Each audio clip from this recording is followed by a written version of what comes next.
Pessoal, estamos de volta aqui para tratar sobre um pouquinho de controle de constitucionalidade. Lembra lá na aula passada, né, a professora aqui que disse para vocês que tem especialização em direito constitucional e é uma aficionada a respeito da disciplina e ia tentar passar um pouquinho de informação a respeito do tema para vocês. Então vamos lá, eu lembro que eu parei falando sobre a questão do parâmetro por controle de inconstitucionalidade, eu ia ingressar tratando especificamente sobre as formas de inconstitucionalidade.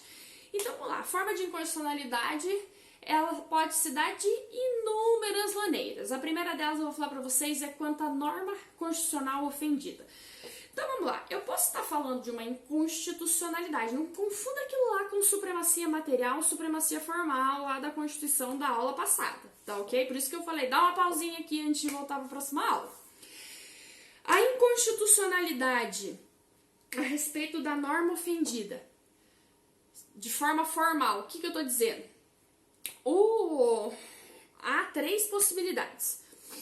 O Luiz Roberto Barroso e Fidel Serrano, eles falam da questão nomodinâmica da norma até. O que é o foco aqui para nós? Eu posso ter uma inconstitucionalidade formal propriamente dita, eu posso ter uma inconstitucionalidade formal orgânica ou uma inconstitucionalidade formal por violação a pressupostos objetivos. A discussão, quando eu digo formal, pessoal, ela está relacionada à elaboração da norma e aos procedimentos que tratam dela. Por isso que eu digo que ela é formal, eu não estou abordando o seu conteúdo propriamente. A inconstitucionalidade formal propriamente dita, pessoal, ela trata do quê? Da violação do processo legislativo. Eu não respeitei o processo legislativo que tratava dela. Ela pode ser subjetiva ou objetiva. Daí eu digo para vocês, aonde que eu encontro isso, pessoal? Lá na Constituição Federal, no artigo 59, que está falando sobre violação do processo legislativo. Essa inconstitucionalidade formal propriamente dita vai se dar de duas formas, subjetiva e objetiva. O que é a subjetiva? É quando tem vício de iniciativa do sujeito. Às vezes a norma ela é de competência do presidente da República, mas a iniciativa foi do Congresso ou vice-versa, tá? Então eu tô falando de uma inconstitucionalidade formal propriamente dita, o quê? Subjetiva, vício de iniciativa do sujeito, tá? Mas a inconstitucionalidade formal propriamente dita, ela também pode ser o quê? Objetiva. Quando que ela é objetiva? Quando eu tenho vício no procedimento. Lembra lá atrás, na aula passada, que a gente falou de maioria absoluta e maioria relativa ali, maioria simples? Lembra daquilo lá? Então, eu tô falando do vício no procedimento, lei ordinária e lei complementar. Qual que foi o procedimento adotado para aprovação de uma determinada lei, tá ok? Então, constitucionalidade formal propriamente dita, subjetiva, relaciona-se ao sujeito que tem iniciativa para a propositura daquele ato normativo. Objetivo diz respeito ao procedimento. O que eu indico para vocês? Leitura do artigo 61 e 69 da Constituição Federal, tá ok? Aí que eu pergunto para vocês o seguinte, o que mais que tem de inconstitucionalidade formal além da propriamente dita? A gente falou ali atrás que a inconstitucionalidade formal ela pode ser propriamente dita, objetiva e subjetiva, mas ela também pode ser orgânica. Então, na inconstitucionalidade formal orgânica, eu tô falando do quê? Do órgão com competência para legislar. Muitas vezes a competência é da União, do Estado, do município. Dentro da União, Congresso Nacional. Dentro do Estado, Assembleia Legislativa. Dentro dos municípios, Câmara de Vereadores, tá? Eu preciso obedecer essas disposições, senão a inconstitucionalidade vai ser formal orgânica. Quer saber de uma dica para facilitar o estudo de vocês? Anota aí, grifa, sublinha, marca, da forma que vocês quiserem, mas, coloque em destaque, dá enfoque para isso, tá? Artigo 22 da Constituição Federal sempre é o quê? Inconstitucionalidade formal orgânica, quando ele não for respeitado, tá ok? Anota aí, vamos continuar, galera. Inconstitucionalidade formal por violação a pressupostos objetivos. O que eu tô falando aqui, pessoal? Eu tô tratando de pressupostos para elaboração do ato. Quer ver o quê? Artigo 62 da Constituição Federal. Medida provisória. Relevância e urgência. Se não é relevante, se não é urgente, eu tô falando de uma medida provisória que ela é inconstitucional. Inconstitucional por quê? há uma inconstitucionalidade formal diante do quê? Violação ao pressuposto objetivo, tá ok? Não está presente o pressuposto exigido na Constituição para aprovação daquele ato, tá ok? E o que mais que tem aí na sequência pra gente estudar, galera? A gente falou de inconstitucionalidade formal, agora a gente vai falar um pouquinho sobre inconstitucionalidade material. A formal ficou bem tranquila. Inconstitucionalidade formal propriamente dita, inconstitucionalidade formal orgânica e inconstitucionalidade formal por violação a pressupostos. Fechou a inconstitucionalidade formal. Tudo isso relacionado ao que a gente falou lá no comecinho, quanto à norma constitucional que foi ofendida. Agora a gente vai tratar um pouquinho da inconstitucionalidade material, meus queridos. A inconstitucionalidade material, ela está tratando especificamente do conteúdo da lei. O conteúdo da lei viola uma norma constitucional. Eu tenho um princípio da unidade dentro do ordenamento jurídico. Eu preciso que o conteúdo das normas respeite as disposições da Constituição Federal. Não é possível que haja violação do texto constitucional, tá? Uma discussão a respeito disso, pessoal, com relação ao artigo 2º da Lei de Crimes Hediondos e a violação da individualização da pena lá no artigo 5º da Constituição Federal. O Supremo se manifestou a esse respeito, né, sendo clara a possibilidade de progressão de regime, inclusive, tá ok? Nunca confundam, pessoal, a inconstitucionalidade formal e material com a supremacia formal da Constituição necessária para que seja possível realizar o controle de constitucionalidade. Se for preciso, voltem lá na nossa primeira aula, assistam o vídeo de novo para ficar bem claro, tá? Ficou com dúvida, assiste de novo, manda para a professora, manda um comentário aí que a gente faz um vidinho extra aí para esclarecer para vocês, tá ok? Essa inconstitucionalidade que a gente está falando diz respeito à norma propriamente. Então, eu falei para vocês ali inconstitucionalidade quanto ao conteúdo da norma. Pode ser formal, pode ser material. Formal com relação a procedimentos legislativos, ao órgão com competência para editar a lei. E agora eu vou falar para vocês um pouquinho sobre a inconstitucionalidade quanto ao momento. Momento o quê? Ora, o momento que essa norma surge, tá ok? Momento que a inconstitucionalidade se revela. Ela pode se dar de duas formas. A inconstitucionalidade ela pode ser originária ou ela pode ser superveniente. Eu bem digo para vocês, originária é quando? Quando aquele ato que eu estou impugnando, ou seja, imagina a Lei de Crimes Hediondos, 8.072 de 90, ela é posterior ao parâmetro. Qual que é o nosso parâmetro aqui? Constituição Federal, parte permanente. Se eu estou falando que a inconstitucionalidade é originária, eu quero dizer que aquela lei, desde o momento que ela surgiu, ela é incompatível com o parâmetro. Ou seja, desde que a Lei de Crime de Hediondos surgiu, aquilo que falava sobre impossibilidade de progressão de regime, por exemplo, ela é incompatível com a Constituição Federal. Desde quando ela surgiu, eu tenho ela o quê? Violando o texto constitucional, ela já nasceu assim, tá? Então aqui a inconstitucionalidade é originária, ou seja, o objeto impugnado é posterior ao parâmetro de referência. Lá na sequência, pessoal, inconstitucionalidade superveniente. O que eu tô falando em inconstitucionalidade superveniente? O objeto impugnado, ele é anterior ao parâmetro. Nossa, professora, mas dá pra acontecer isso? É claro que dá, galera. É possível porque... Lembra que eu tenho emenda constitucional? Que ela altera a Constituição Federal? E ela é formalmente constitucional. Serve para parâmetro de controle de constitucionalidade. Então, o objeto impugnado, ele é anterior ao parâmetro. E o que eu tenho junto com isso? Que ele nasceu constitucional, mas a alteração do parâmetro fez com que ele se tornasse inconstitucional. Porque se ele já não obedecesse à Constituição lá em 88, ele nem teria ingressado na órbita jurídica. Ou se ingressado, já teria sido retirado por meio de controle de constitucionalidade. Qual que é o exemplo aqui que eu trago para vocês? A Lei 9868 de 99. Essa lei, ela trazia como legitimados ativos para propor ações de controle de constitucionalidade, ou seja, o que ela trazia? Ela trazia presidente da República, procurador-geral da República, mesa da Câmara dos Deputados, mesa do Senado.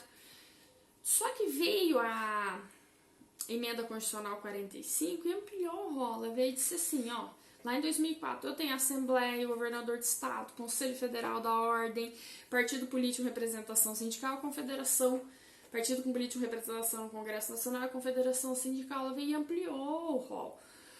Quer dizer que aquela lei 9868, no artigo 13, que tratava os legitimados, ela é inconstitucional, porque houve uma modificação do rol de legitimados, uma ampliação em 2004, o que nada impacta ou fere o restante da legislação, tá ok? Na sequência, pessoal, o que eu acho muito importante vocês anotarem, frisarem, destacarem muito no material de vocês, tá? O STF, ele diz o seguinte, olha, quando uma lei anterior, ela não é compatível com a Constituição Federal, eu digo o quê? Que não houve recepção, ela não foi recepcionada. Quando a lei não é recepcionada, ela o quê? Ela não ingressa na órbita jurídica, tá? Então, a lei era anterior à Constituição de 88, vem a Constituição de 88 e o conteúdo dela é incompatível. Ora, ela não é recepcionada, tá? Mas, e o que acontece se uma lei originalmente constitucional, ou seja, ela respeita a Constituição Federal de 1988, ou seja, ela é originalmente constitucional, tá? Editada após a Constituição também. Ela pode perder o fundamento de validade, pessoal. Quando ela perde o fundamento de validade, eu tô falando, por exemplo, da questão de uma emenda constitucional, o caso da lei 9868. Não foi isso? Não teve uma emenda constitucional e não acabou alterando? É isso daí que eu tô dizendo pra vocês. Em Portugal, eles falam muito sobre inconstitucionalidade superveniente, tá? Não é uma terminologia muito utilizada no nosso país. No nosso país a gente fala em não recepção e não em inconstitucionalidade superveniente. Mas nós falamos a respeito do quê? De uma situação intermediária entre a constitucionalidade plena e a inconstitucionalidade absoluta, tá? Essa situação intermediária que nós falamos aqui, ela é denominada por alguns autores de inconstitucionalidade progressiva, quer dizer o quê? A norma caminha para uma inconstitucionalidade, tá ok? Ela é constitucional, ela tem constitucionalidade plena e ela está partindo para uma situação de inconstitucionalidade absoluta, tá ok? É uma situação intermediária entre as duas, entre ser constitucional e ser inconstitucional. Por isso que os autores dizem, olha, ela migra para uma inconstitucionalidade. Isso é muito discutido no direito brasileiro. Sabe quando que eu tô falando em inconstitucionalidade progressiva, então?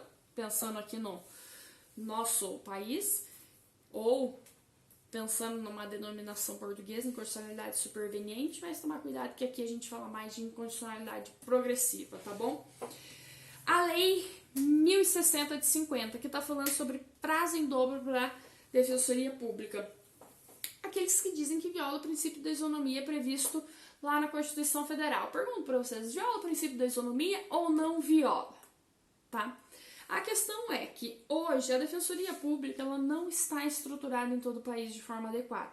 O STF no habeas corpus 70.514, anotem aí, habeas corpus 70.514, se manifestou dizendo o seguinte, olha, na medida que as defensorias forem se estruturando, o artigo 5º, parágrafo 5º da lei 1060 de 50 vai se tornar inconstitucional. O que eu estou dizendo para vocês? Inconstitucionalidade progressiva.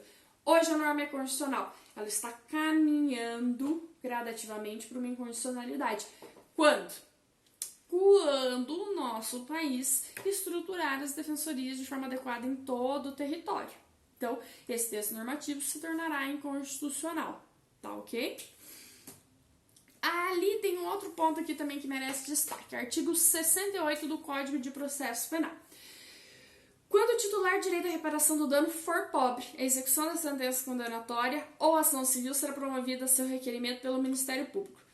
Tá, é inconstitucional diante do disposto no artigo 134, por que eu digo isso para vocês? Porque lá tá me dizendo que a assistência dos pobres, dos necessitados, ela vai ser feita pela defensoria, mas não tem defensoria, daí o Ministério Público não vai poder fazer? Hein? O Código de Processo Penal, ele está, na verdade, hoje, constitucional, mas com a implementação da Defensoria de forma plena em todo o território nacional, ele vai caminhar, ou seja, ele fatalmente está sujeito a uma inconstitucionalidade futura, ou seja, progressivamente isso pode vir a acontecer de fato, tá? Mas hoje ele é constitucional, porque eu não posso deixar a assistência dos necessitados, dos pobres, à mercê da ausência do Estado. Eu preciso que eles tenham assistência efetiva. Então, o que acontece? O Ministério Público, presente em todas as comarcas, ele acaba exercendo a defesa dos necessitados nesse aspecto, com amparo na legislação processual penal. Tá ok, galera? Na onde que eu vou achar isso, pessoal? Tem decisão do Supremo? É claro que tem. Recurso extraordinário 147.776. Recurso extraordinário 135.328. Vale a leitura a respeito deles, porque eles tratam especificamente sobre essas questões que eu estou tratando com vocês, sabe? Sobre a questão da inconstitucionalidade progressiva, aquela que vai se dar no decorrer do tempo. A norma hoje é constitucional, mas caminha para uma inconstitucionalidade. Tá ok? Ou seja, vai se tornar inconstitucional. Tomar cuidado com uma coisinha, pessoal. O Marcelo Novellino, isso não é unânime. Ele diz que inconstitucionalidade progressiva, que é essa questão do caminhar para uma inconstitucionalidade, é a mesma coisa que a inconstitucionalidade superveniente mencionada lá no direito português, que há uma alteração do parâmetro, aquela norma que era constitucional tornou-se inconstitucional. Tomar cuidado aí para não confundir, porque há manifestações do Supremo que falam sobre não recepção quando há uma norma que é incompatível com a Constituição, tá bom? Ou falando de inconstitucionalidade progressiva também. A gente pode adotar as duas ideias, só tomar cuidado com os conceitos para não se confundir, tá? E daí eu venho dizer para vocês o seguinte: em meio à inconstitucionalidade progressiva e inconstitucionalidade superveniente, o que é a tal da mutação constitucional? Ora, a mutação constitucional nesse cenário, ela é uma alteração do significado do texto. Mas qual texto? Ora, é uma adaptação conforme a nova realidade na qual a Constituição está inserida. É uma adaptação, ou seja, uma alteração do significado do texto constitucional propriamente, tá? Essa alteração, para se adequar à realidade, a sociedade evolui, eu preciso de alterações do quê? Significados, questões interpretativas, tá ok? Isso não significa que houve uma modificação na redação propriamente, tá ok? Essa mutação constitucional, alteração de significado conforme a realidade, é aquilo que a gente está vendo aí com relação à Lei 1050, sobre a questão da assistência judiciária gratuita, sobre o prazo em dobro da defensoria. A gente está falando especificamente dessas questões, da forma de você analisar o texto constitucional, tá bom? Trata então dessa alteração do significado, tá? Além disso daí, tem outras formas da gente tratar da inconstitucionalidade. Aqui a gente falou um pouquinho sobre a inconstitucionalidade formal e inconstitucionalidade material, não foi? A gente falou também a respeito do momento da inconstitucionalidade, que ela pode ser originária e também pode ser superveniente. Eu falei com vocês um pouquinho sobre inconstitucionalidade progressiva e na próxima aula a gente vai tratar especificamente sobre inconstitucionalidade quanto ao prisma de apuração, tá? Então vamos lá, foco, força e continuamos na próxima aula. Se inscreve no canal, ativa o sininho, dá um like se gostou do vídeo aí, pessoal. Valeu!